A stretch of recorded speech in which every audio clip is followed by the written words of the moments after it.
Se você viu essa história do João Vicente contando da procura dele por um novo psicanalista, escuta só. E aí eu estava na época procurando psicanalista.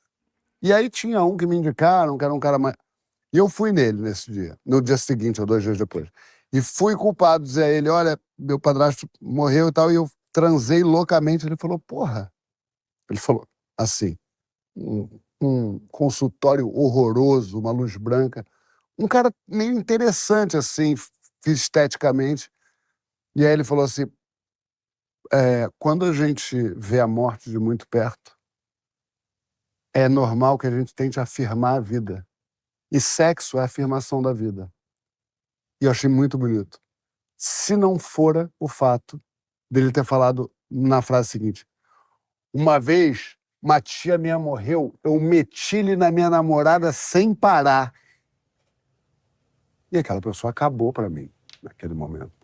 Aí eu tive que guardar mais 45 minutos, que só o meti-lhe na minha namorada me vinha à cabeça. Como um psicanalista fala meti-lhe na minha namorada durante o dia inteiro? Não pode. Depois que minha tia morreu. Freud deve ter falado sobre isso em algum lugar. Meti-lhe, ele não fez. Meti-lhe. Ele deve ter dito que não podia, de certas coisas que não pode. Dizer que meteu-lhe. É bastante cômico e engraçado, até pela forma como o João conta, né? Meti-lhe na minha namorada, etc. Mas o que ele vai contando causa bastante assombro quando a gente escuta, por algumas questões. E a principal nem é o linguajar chulo, falar, transei loucamente, meti-lhe na namorada, enfim. O terapeuta foi mais chulo do que o João estava dizendo, enfim. A grande questão é o quanto que o terapeuta toma da cena. E muitas vezes, quando a gente está recebendo um novo paciente, né, uma nova pessoa chegando no consultório, esse tipo de deslize, ele quebra mais facilmente uma relação que estava ali no seu início. É claro que quando a gente está em um processo terapêutico, eventualmente um terapeuta vai cometer um deslize. Psicanalista ou psicoterapeuta, tanto faz, eventualmente as pessoas podem cometer um deslize. Mas quando a gente está no início do processo terapêutico, isso fica ainda mais complexo, porque muitas vezes faz com que a pessoa simplesmente não retorne. Que foi o caso, né? Quando o João vai contando a história, ele simplesmente não retorna para o processo terapêutico com essa pessoa. Quando a gente está ali acolhendo a pessoa, seja para fazer o primeiro agendamento, primeira consulta, no primeiro contato por WhatsApp, por telefone, a pessoa está fazendo uma avaliação de como é que ela se sente também com você atendendo. Né? Quando a gente está pensando no atendimento, a gente está entendendo se serve, faz sentido, não faz sentido, é para mim, não é para mim. E quando a gente vai entendendo a cena, né, ele vai contando dessa experiência de luto e do que vai acontecendo, e da relação da culpa com o desejo sexual, e etc. O grande ponto não é a colocação do terapeuta num primeiro momento, né? De tentar aliviar essa culpa, dizer que tem até uma relação entre a morte e o sexo, e que às vezes as coisas andam até mais juntas. A grande questão é o terapeuta se colocar em primeiro lugar. Né? De falar, bom, na minha realidade, na minha vivência, na minha experiência, com a minha tia e a minha namorada, o que aconteceu foi... Esse ponto faz com que o João saia da cena. Né? Não é mais sobre o João. A gente está se aproximando muito mais de uma conversa de bar, de uma conversa em que cada um vai contando um caos que se relaciona com o anterior, do que uma proposta terapêutica em que a gente está focado no paciente, em escutar, inclusive escutar o que não está sendo dito, inclusive escutar o que está sendo colocado nas entrelinhas, para a gente poder apoiar e poder estar, inclusive, como testemunha nesse processo em que a pessoa vai podendo elaborar suas próprias questões. Aqui tem uma grande questão de que não é como se existisse uma regra escrita em pedra que o analista ou o psicoterapeuta não pode, de modo algum, revelar nenhum aspecto sobre si, né? Inclusive, existe um termo, e eu queria trazer aqui nesse vídeo, de self-disclosure, que é a autorrevelação, que seria o termo em português. que é quando justamente o terapeuta abre algo da própria vida, ou algo pessoal, ou uma opinião, mas que faz isso como uma técnica, como um manejo terapêutico para auxiliar um processo de elaboração.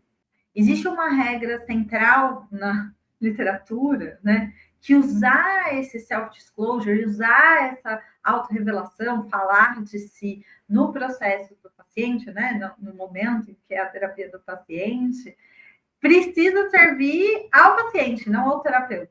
Né? O objetivo tem que ser poder contar e agregar alguma coisa para o paciente, poder facilitar um processo para o paciente. Ele só pode existir, né? Ele só deve existir no mundo ideal quando ele tem uma utilidade para a pessoa que está ali sendo consultada. Né? Não é o objetivo não é ele ser catártico para o terapeuta ou colocar o terapeuta em foco. Então, quando a gente vai pensando nessa técnica de manejo, ela é uma técnica que precisa ser usada com bastante cuidado, porque muitas vezes acaba fazendo com que o paciente seja deslocado da cena, né? Que foi um tanto do que o João vai contando, falando, olha, eu não consegui mais parar de pensar naquilo que o terapeuta tinha dito, né? Ficou ecoando na minha cabeça e não era mais sobre mim.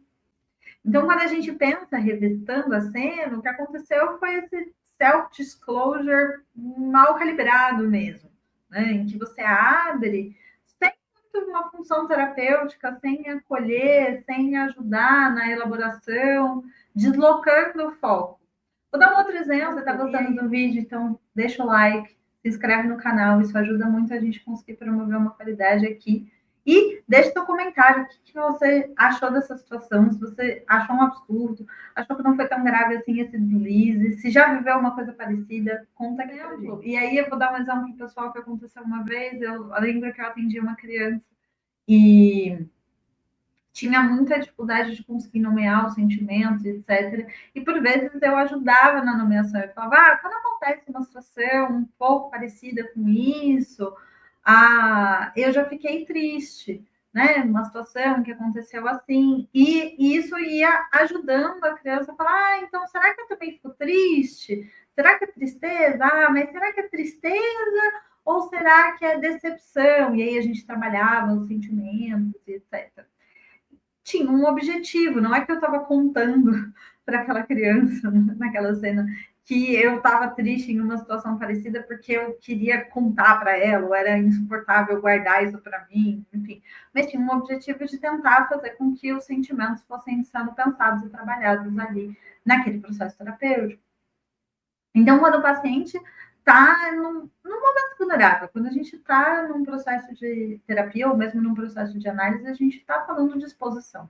A gente está falando de um momento em que a gente se encontra mais vulnerável mesmo. Né? Ao invés, se a gente faz. Então, se a gente faz um self-disclosure um pouco demais, um tanto mal calibrado, isso acaba causando um estranhamento, pode gerar uma sensação de invasão. Por vezes acaba gerando até uma quebra no que poderia ser um vínculo terapêutico que se estabelecesse ali. E eu quero trazer aqui a reflexão, não é no sentido de estabelecer a paranoia, né? De falar, nossa, será que a minha conduta está sendo boa, não está sendo boa? A gente sempre precisa olhar com autocrítica e autorresponsabilidade o trabalho que a gente está desenvolvendo. Então, é fundamental que esse tipo de pensamento não paralise, né? Mas que ajude a gente a entender se as nossas pontuações de fato estão sendo agregadoras, se de fato estão sendo com foco no paciente. E é por isso que quando a gente vai falando aqui no consultório independente, construção do consultório, a gente vai entendendo que o consultório ele precisa de uma gestão que possibilite a terapia pessoal, que possibilite a supervisão, que possibilite o estudo contínuo, porque vai ser importante a gente ter esse estofo, inclusive para a gente conseguir prevenir os deslizes, entender quando eles acontecem, fazer com que eles não aconteçam de novo. É sobre isso, sobre essa construção sustentável que a gente fala aqui no consultório independente. Como que a gente constrói um espaço para conseguir fazer isso acontecer, para conseguir entregar esse tipo de qualidade. E a gente está na nossa última semana de Black Friday. Então, se você ainda quer aproveitar para poder fazer esse consultório acontecer, poder entender, se apropriar mesmo da gestão do consultório, que muitas vezes não é falada, como que a gente se posiciona, como a gente recebe, como a gente faz o fluxo de pacientes acontecer, como eu apresento o meu trabalho para quem está procurando por ele.